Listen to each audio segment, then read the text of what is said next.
راديو إرنا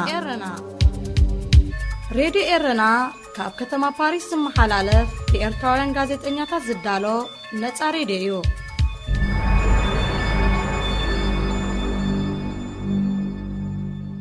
سلام كبرى سمعتي نايلومي سولوس 26 تقمتي 2021 فنونا يفلم الله مكتالكم بخبرينا عدمنا أرستا زينا كنقدم ኣብ እስጳኛ ኤርትራውያን ኣትሌታት ህጡር ዓወታት ኣመስጊቦም ፕሬዝደንትን ቀዳማይ ሚኒስተርን ሶማል ኣብ ምሻም መተካእታ ናይቲ ምስ ጉዳይ ኤርትራ ብዝተሓሓዝ ካብ ስልጣኑ ዝተሰጎገ ሓድሽ ሓላፊ ስልያ ተሰማሚዖም ሱዳን ወታደራዊ ጉጅለ ንሲቪላዊ ወገን መሰጋገር መንግስቲ በቲኑ هذه إذاعة إرنا زينب زرزر ኣብ እስጳኛ ኣሞሮቤታ ዝተኻየደ መበል 67 ውድድር ጉያ ሞሮር ዝተሳተፉ ኤርትራውያን ኣትሌታት ኣንጸባራቒ ዓወታት ተጎናጺፎም ብሰንበት 24 ጥቅምቲ ኣብ ዝተኻየደ ወርቃዊ መዐየሪ ደረጃ ዘለዎ ናይ 8.7 ኪሎ ሜትር ርሕቀት ሸፈነ ናይ ደቂ ተባዕትዮ ቅድድም ጉያ ሞሮር ኤርትራዊ ዓወት ሃብተ ንመወዳድርቱ ብዘተኣማምን ርሕቀት ፈልዩ ቀዳማይ ኮይኑ ተዓዊቱ ወዲ 24 ዓመት ኣትሌት ዓወት ንቕድድሙ ብ25 ደቂቕን 54 ካሊእታትን ፈጺምዎ ኣብቲ ናይ እስጳኛ ቅድድም ዝተሳተፈ ካልእ ኦሎምፒካዊ ኣትሌት የማነ ሃይለስላሴ ወገኑ ካብ ዓወት 14 ካሊእታት ተፈንቲቱ ሳልሳይ ደረጃ ሒዙ ንውድድር ጉያ ሞሮር ኣሞሮቤታ እስጳኛ ዝዓብለለ ኣትሌት ዓወት ቅድሚ ሓደ ሰሙን ብሰንበት 17 ጥቅምቲ ኣብ ፖርቹጋል ኣብ ዝተሰላሰለ ውድድር ፍርቂ ማራቶን ሊዝበን ሳልሳይ ደረጃ ብመሓዝ ናብ ፖድዮም ሓቒሩ ኣብዚ ናይ እስጳኛ 6.7 ኪሎ ሜትር ርሕቀት ኣብ ሸፈነ ናይ ደቂ ኣንስትዮ ቅድድም ጉያ ሞሮር ድማ ኤርትራዊት ኦሎምፒካዊት ኣትሌት ዶልሺ ተስፋይ ካልኣይ ደረጃ ብመሓዝ ዝሓለፈ ሰሙን ኣብ ፖርቹጋል ከተማ ሊዝበን ዝተጎናጸፈቶ ናይ ፍርቂ ማራቶን ዓወት ደሪዓቶ ኣትሌት ዶልሺ ተስፋይ እውን ከም ናይ ኣትሌት ዓወት ቅድሚ ሓደ ሰሙን ኣብ ዝተኣናገደ ውድድር ፍርቂ ማራቶን ሊዝበን ካልኣይ ደረጃ ብመሓዝ ዓወት ተጎናጺፈያ بጉዳይ ምርጫን ናብ ኤርትራ ብዛዕባ ዝተላእኩ ወተሃደራት ሶማል ብዝተተሓዘ ምስጓጉ ሓላፊ ስልያን ክሰሓቡ ጸንሑ ፕሬዝደንት ሶማል መሐመድ ፋርማጆን ቀዳማይ ሚኒስተር ሁሴን ሮብለን ኣብ ስምዕ ከም ዝበጽሑ ንኣፈኛ መንግስቲ ብምጥቃስ ሮይተርስ ካብ ሞቃዲሾ ሓቢሩ ስልጣኑ ኣብ ዝወርሕዚ ከረከብ ዝነበሮ ፕሬዝደንት ፋርማጆ ኣብ ውሽጢ ፌደራላዊ መንግስቲ ብዝተፈጥረ ሓድሽ ብድሆታት ምርጫ ከካይድ ብዘይምኽኣል እዩ ኣብ ስልጣን ዝቕጽል ዘሎ ምስ ቀዳማይ ሚኒስተር ሁሴን ሮብለ ኣብዚ ሳልስቲ እዚ በፂሕዎ ብዘሎ ስምዕ መሰረት ምርጫ ኣባላት ፓርላማን ፕሬዝደንትን ኣብ ዝሓፀረ ግዜ ክካየድ እዩ ዝካየደሉ ዕለት ግና ኣይተነፀረን ነዞም ክልተ ኣካላት ፌደራላዊ መንግስቲ ሶማል ዘሰሓበ ካልእ ነጥቢ ድማ ምስ ቅትለት ናይታ ናብ ኤርትራ ዝተላእኩ ወተሃደራት ሶማል ክዙን ሓበሬታ ነይርዋ ዝተባሃለት ኣባል ስልያ ብዝተተሓዘ ቀዳማይ ሚኒስተር ሁሴን ሮብለ ንሓላፊ ሃገራዊ ድሕነትን ፀጥታን ካብ ስልጣኑ ምስ ሰጎጎዩ ንምስጓጉ ተሓላፊ ስልያ ዝተቃወመ ፕሬዝደንት ፋርማጆ ምስ ኤርትራ ቅርበት ዘለዎን በዓልቲ ቤቱ ድማ ኤርትራዊት ዝኾነትን ሓድሽ ሓላፊ ሃገራዊ ድሕነትን ፀጥታን እኳ እንተመዘዘ ቀዳማይ ሚኒስተር ሮብለ ወገኑ ተቃውሙ ኣስሚዑ ብመሰረት ሕጂ ክልቲኦም በፂሖሞ ዘለው ስምዕ ግን ብፕሬዝደንት ዝርቆ ሓላፊ ስልያ ክኸውን ቀዳማይ ሚኒስተር ድማ ንሚኒስተር ዴታ ክምዝዝ እዩ ፕሬዝደንት ፋርማጆ ብዛዕባ እቶም ናብ ኤርትራ ተላኢኾምን ኣብ ኩናት ትግራይ ድማ ተሳቲፎምን ዝተባሃሉ ወተሃደራት ሶማል ብዝምልከት መብርሂ ክህብ ብህዝብን ኣባላት ባይቶን ጸቕጢ ይግበረሉ እዩ ቀዳማይ ሚኒስተር ሮብለ ወገኑ ሚኒስተር ውሽጣዊ ጉዳያት ጠቕላሊ ሓለቓ ስታፍ ሰራዊትን ኣምባሳደር ሶማል ኣብ ኢትዮጵያን ዝርከብዋ ኮሚቴ ነቲ ጉዳይ ከተጻሪ ሓላፍነት እኳ እንተሃባ ዘግይት ናይ ዘካየደቶ መርመራ ውፅኢት ናብ ህዝቢ ኣይቕረበትን ኣብ ሱዳን ብልፍንቲ መሰጋገር መንግስቲ ኣቆይሙ ዝጸንሐ ወተሃደራዊ ጉጅለ ነቲ ሲቪላዊ ወገን ከም ዝኣለዩ ተሓቢሩ እቲ ወተሃደራዊ ጉጅለ ብቐዳማይ ሚኒስተር ዓብደላ ሓምዶክ ንዝምራሕ ሲቪላዊ ወገን ካብ ስልጣን ብምእላይ ነቲ ቀዳማይ ሚኒስተርን ካልኦት ኣባላት ካቢነ ሚኒስተራትን ኣብ ቀይዲ ከም ዘእተወ ማዕከናት ዜና ካብ ካርቱም ኣቃሪሐን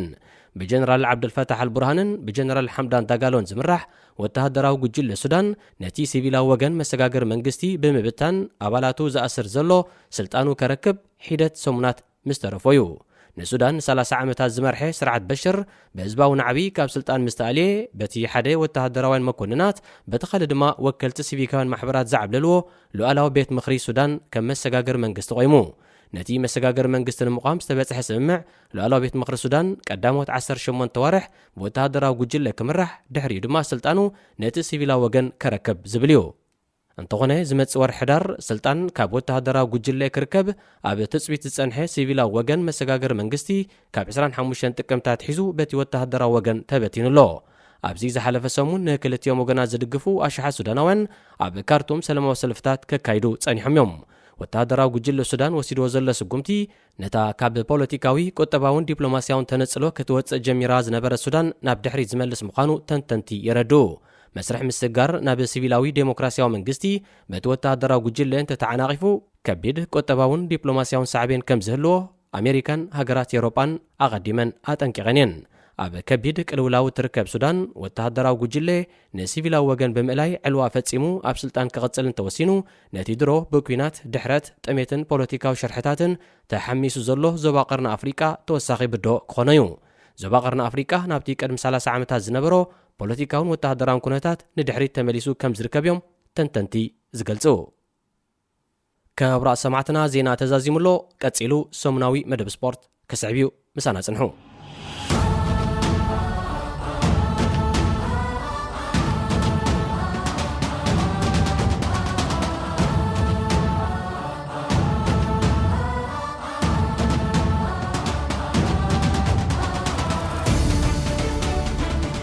ሰላም ዝኸበርኩምን ዝኸበርክንን ኣፍቀር ስፖርት ኣብ ናይ ሎሚ 26 ጥቅምቲ 2021 ሰሙናዊ ናይ ስፖርት መደብና ዓወት ኤርትራውያን ኣትሌታት ኣብ እስጳኛ ተሳትፎ ኤርትራ ኣብ ውድድር ትሕቲ 20 ዓመት ደቂ ኣንስትዮ ሴካፋን ካልእ ስፖርታዊ ሓበሬታታትን ጆባ ክንብለኩም ኢና። ምክትታልኩም ብኽብሪ ንዕድም። ብቅድሚት ማለት ሰንበት 24 ጥቅምቲ ኣብ ኣሞሬታ እስጳኛ ዝተኻየደ መበል 67 ውድድር ጉያ ሞሮር ዝተቐዳደሙ ኤርትራውያን ኣትሌታት ላዕለዋ ኢድ ብምሓዝ ብዓወት ሃጢሮም። ኣብዚ ወርቃዊ መዐየር ደረጃ ዘለዎ 8.7 ኪሎ ሜትር ርሕቀት ሸፈነ ውድድር ዓወት ሃብቴ ንመወዳድርቱ ብዘተኣማምን ርሕቀት ብምፍላይ ቀዳማይ ኮይና ኣትዩ። ወዲ 24 ዓመት ዓወት ነዚ ውድድር ንምፍጻም 25 ደቂቕን 54 ካሊታትን ዝወሰደሉ ክኸውን እንከሎ ወዲ ሃገሩ ኦሎምፒካዊ ኣትሌት የማነ ሃይለ ስላሴ ድማ ካብ ዓወት 13 ካሊታት ደንጉዩ ካልኣይ ደረጃ ብዝሓዘ እስጳኛዊ ዖዚም ዑማይዝ ድማ ብሓንቲ ካሊእ ጥራይ ተበሊጹ ሳልሳይ ተርታ ተሰሪዑ። ብሰንበት 17 ጥቅምቲ ኣብ ፖርቱጋል ኣብ ተሰላሰለ ውድድር ፍርቂ ማራቶን ሊዝበን ሳልሳይ ደረጃ ብምሓዝ ናብ ፖዲዮም ዝሓኮረ ዓወት ብድሕሪዚ ናይ ኣሞርቤታ ዓወቱ ኣብ ዛቦ ቃል ቅድሚ ሓደ ሰሙን ፍርቂ ማራቶን ጎየ ነይረ። ኣብ ርእሲ ዝሃልክ ግን ሎሚ ኣብ ኣዝዩ ጽቡቕ ኩነታት ነይረ ድሕሪ ምባሉ ቅድሚ 2 ዓመታት ናይ ብርኪ ማህሰይቲ ኣጓኒፉኒ ስለ ዝነበረ ዕብየተይ ተኣጓጊሉ ነይሩ። ብድሕሪኡ ድማ ኮቪድ-19 ተኸሲቱ ሕጂ ግን ዓበይቲ ዓወታት ንኸመዝግብ ድልው ዘለኹ ኮይኑ ይስማዓኒ ብምባል ኣብ መጻኢ ተወሰኽቲ ሽልማታት ክዓትር ተስፉ ምዃኑ ገሊጹ።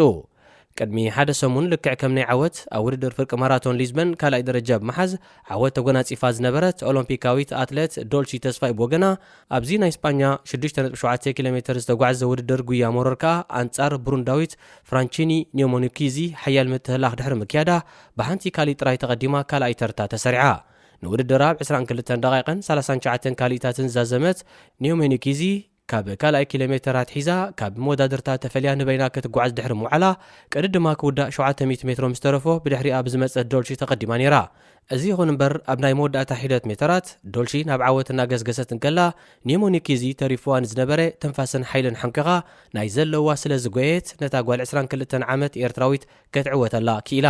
ብዶልቺ ብ28 ካሊታት ዝተበልጸት እስጳኛዊት ኢዛቤል ባሬሮ ኣብ መድረኽ ሽልማት ንኒሞኒኪዝን ዶልቺን ሓቢራተን ደይባ። ኣትሌታት ዓወት ሃብቴ የማነ ሃይለ ስላሴን ዶልቺ ተስፋይን ኦሎምፒካዊ ኣትሌት ዘርሰናይ ታደሰ ኣብ 2010 ኣብ ሊዝበን ክብረ ወሰን ፍርቂ ማራቶን ዓለም ኣብ ዝሓዘሉ ኣሰልጣኒኡ ብዝነበረ ጀሮሞኒ ብራቮዮም ዝዕለሙ።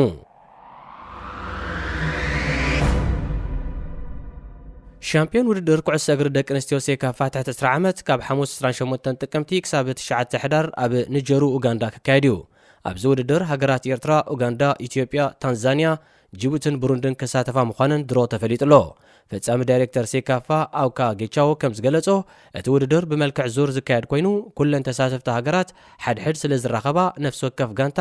ሓሙሽተ ግጥማት ንኸተካይድ ዕድል ክህልዋ እዩ። በቲ ወፂኡ ዘሎ መርሓ ግብሪ መሰረት ኤርትራ ድሕሪ ጽባሕ ሐሙስ ኣብ መኽፈቲ ናይ ዝውድድር ምስ ታንዛንያ ክትጻወት መደብ ተታሒዙላ ኣሎ። ካብኡ ቀጺሉ ድማ 31 ጥቅምቲ ኣንጻር ኢትዮጵያ፣ 3 ሕዳር ኣንጻር ዩጋንዳ፣ 6 ሕዳር ኣንጻር ጅቡቲ፣ 9 ሕዳር ድማ ኣንጻር ቡሩንዲ ክትገጥም እያ። ብዘይካዚ ኣብ መጻረይ ውድድር ዋንጫ ደቂ ኣንስትዮ ኣፍሪቃ ኣብ ቀዳማይ እግሪ ዝሓለፈ ረቡዕ 20 ጥቅምቲ ብቡሩንዲ ኣብ ከተማ ኣስመራ 5-0 ዝተሰዓረት ሃገራዊት ጋንታ ሲኒየር ደቂ ኣንስትዮ ኤርትራ ሎሚ ሰዓት 4 ድሕሪ ቀትሪ ኣብ ከተማ ቡጁምቡራ ርክብ ካልኣይ እግሪ ከተሰላስል እያ። ኢትዮጵያዊት ኣትሌት ለተሰንበት ግደይ ብሰንበት ኣብ ቫሌንሺያ ስፓኛ ዝተሰላሰለ ውድድር ፍርቂ ማራቶን ክብረ ወሰን ዓለም ጨቢጣ ንውድድራ ብሓደ ሰዓትን 2 ደቂቕን 52 ካልኢታትን ዝወደት ለተሰንበት ነቲ ብኬንያዊት ሩት ቼፕኔጌቲች ተታሒዙ ዝጸንሐ ክብረ ወሰን ፍርቂ ማራቶን ብሓደ ደቂቕን 10 ካልኢታትን እያ ሴራቶ ኣብ ውድድር ፍርቂ ማራቶን ንመጀመርያ ግዜ ዝተቐዳደመት ጓል 23 ዓመት ለተሰንበት ቅድሚ ሕጂ እውን ንክብረ ወሰን ውድድር ጉያ እግሪ 15000 ሜትሮ 10000 ሜትሮን 5000 ሜትሮን ዋኒና ጌራቶ እያ ኣሰልጣኒ ሃገራዊት ጋንታ ዩጋንዳ ሚልዮቲን ሴሮዲዮች ወይ ድማ ሚቾ ብወሲባዊ መጥቃዕቲ ተኸሲሱ ናብ ፍርዲ ቀሪቡ እዚ ዝሓለፈ ሰሉስ ኣብ ዞባዊ ቤት ፍርዲ ገቢርሃ ደቡብ ኣፍሪቃ ዝተረኸበ ዓላሚ ብክልተ ጉዳያት ወሲባዊ መጥቃዕቲ እዩ ተኸሲሱ ሄራልድ ቲቪ ዝተባሃለት ማዕከን ዜና ከም ዝሓበረቶ ሚቾ ነቲ ዝተኸሰሰሉ ገበን ኣሰልጣኒ ሃገራዊት ጋንታ ዛምቢያ ኣብ ዝነበረሉ ኣብ ወርሒ ታሕሳስ 2020 ኣብ ደቡብ ኣፍሪቃ ስታድየም ወልፍሶን ውዒልዎ እዚ ወዲ 52 ዓመት ሰርቢያዊ ንሓንቲ 39 ዓመት ዝዕድሚያ ጓል ኣንስተይቲ መቐመጫ ስለስተን ከፋን ዘይግቡእ ቃላት ስለስተዛረበን እዩ ተወንጅሉ ሚቾ ኣብቲ ዝተጠቕሰ ስታድየም ግጥም ኩዕሶ እግሪ እናተዓዘበን ከሎ እታ ከሳሲት ቡን ኣቕሪባ ሽኮር ዝደሊ እንተደኣ ኮይኑ ከም ዝሓተተቶን ንሱ ድማ ናብ መቐመጫ እናመልከተ ካልእ ዓይነት ሽኮር ከም ዝደሊ ብምግላፅን ብምትንኻፍን መልሲ ከም ዝሃባ ሄራልድ ቲቪ ጸብጺባ ቤት ፍርዲ ኣብ ዝወዓሎ መጋባእያ ሚቾ ገበነኛ ኮይኑ ስለ ዝተረኽበ ን5 ዓመታት ኣብ ዝባኑ ዝጸንሕ ናይ 3 ዓመታት ማእሰርቲ ከም ዝተበየነሉ ተፈሊጡሎ ጠበቃታት ናይ ዝዓላሚ በቲ ዝተዋህበ ውሳኔ ዘይዕጉባት እንተደኣ ኮይኖም ይግባይ ንኽብሉ መሰሎም ሕሉ ምዃኑ ተነጊርዎም ፌደሬሽን ኩዕሶ እግሪ ዩጋንዳ ነዚ ጉዳይ ኣመልኪቱ ንዝቐረበሉ ሕቶ ሚቾ ብውልቃዊ ጉዳዩ ፍቓድ ሓቲቱ ናብ ደቡብ ኣፍሪቃ ከም ዝገሸን እቲ ጉዳይ ድማ ተወዲኡ ስለ ዘሎ ስርሑ ንኽቕፅል ናብ ከተማ ካምፓላ ክምለስ ምዃኑን ካብ ምግላጽ ሓሊፉ ብዛዕባ ትብይን ዝሃቦ ካልእ ተወሳኺ መብሪ ወይ ርእቶ የለን ብሪጣንያዊ ፕሮፌሽናል ተጓሳጣይ ክሪስ ኣዮምባክ ጁኒየር 32 ግዜ ገጢሙ 2 ግዜ ጥራይ ክሳዕር ዝኽኣለ ሓያል ተጓሳጣዩ እዚ ወዲ 32 ዓመት ስፖርታዊ ኣብ ዝሓለፈ ሰሙን ኣብ ኒውካስል ኣብ ልምምድ ጸኒሑ ናብ ሆቴሉ ከኣቱን ከሎ ገለ ደገፍቲ ክታሞም ከንብረሎም ሓቲቶሞ እቶም ክታም ኦይምባክ ዝጠለቡ ደገፍቲ ብምልኦም ዊንቶም ንምርካብ ወረቐት ወይ ጥራዝ ከውፁን ከለው ሓደ ካብኣቶም ግን ወረቐት ስለ ዘይነበሮ ኤሌክትሮኒካዊ መውዓይ መግቢ ወይ ድማ ማይክሮዌቭ ቀሪቡ ኦይምባክ ኣብታ ማይክሮዌቭ ክታሙ ድሕሪ ምስፋሩ እቲ ደጋፊ ነታ ማይክሮዌቭ ብቐጥታ ኣብ ንግዳዊ መርበብ ሓበሬታ ኢበዩ ንጨረታ ኣውሪድዋ ዋጋ ጨረታ መውዓይት መግቢ ክሳብ ትማል ረፋ ሰዓት 11:66,000 ፓውንድ በፂሑ እቲ ጨረታ ክሳብ ትማል ምሸት ሰዓት 8 ንኽቕፅል መደብ ተታሒዙሉ ነይሩ ክሪስ ኦይምባክ ብዛዕባ ዝጨረታ ምስ ተነግሮ እቲ ጨረታ ቁም ነገር ምእንታን ከልዎ ዝኾነ ይኹን መጠን ብዘይገድስ ማዕረቲ መዕወት ዋጋ ካብ ካዝኑ ኣውፅኡ ንትካላት ግብረ ሰናይ ክምጡ ምዃኑ ቃል ኣትሎ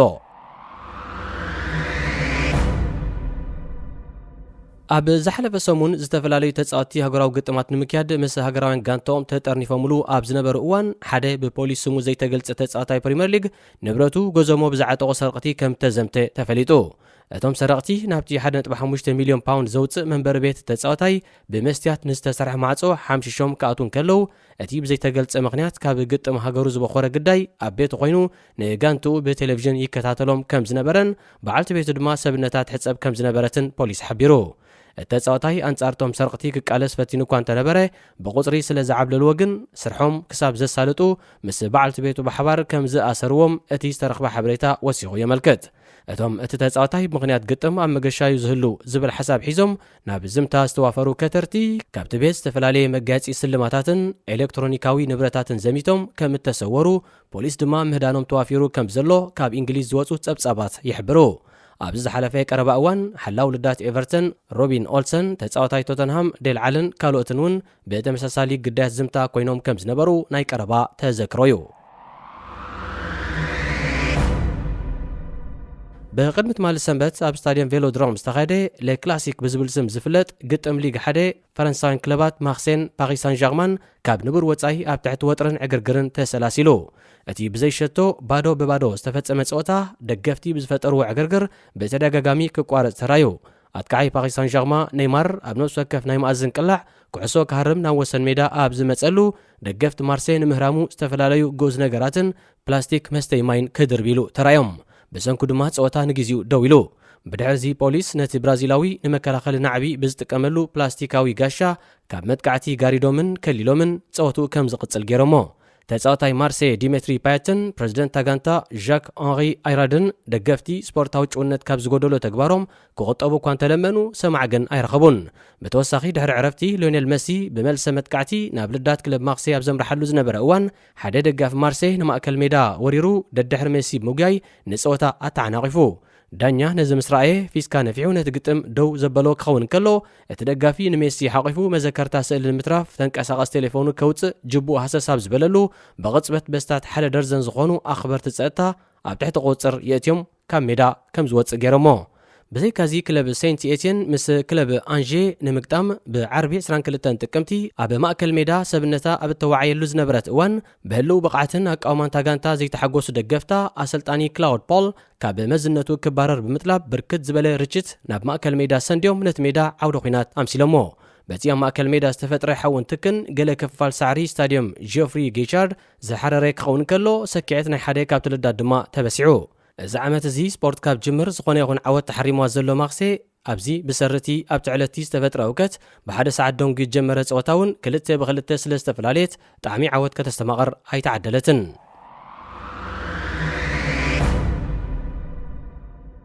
እንግሊዛዊት ክለብ ኩዕሶ እግሪ ኒውካስል ዩናይትድ ቅድሚ 2 ሰሙን ብ305 ሚልዮን ፓውንድ ካብ ዋንነት ብሪጣናዊ በዓል ፀጋ ማይክ ኣሽለይ ናብ ዋንነት ብኣቦ ወንበርነት ልዑል ወራሲ ዓራት ስዑዲ ዓረብ መሐመድ ቢን ሳልማን ዝምራሕ ማዕከን ህዝባዊ ወፍሪ ስዑዲ ከም ተሰጋገረት ዝዝከር እዩ።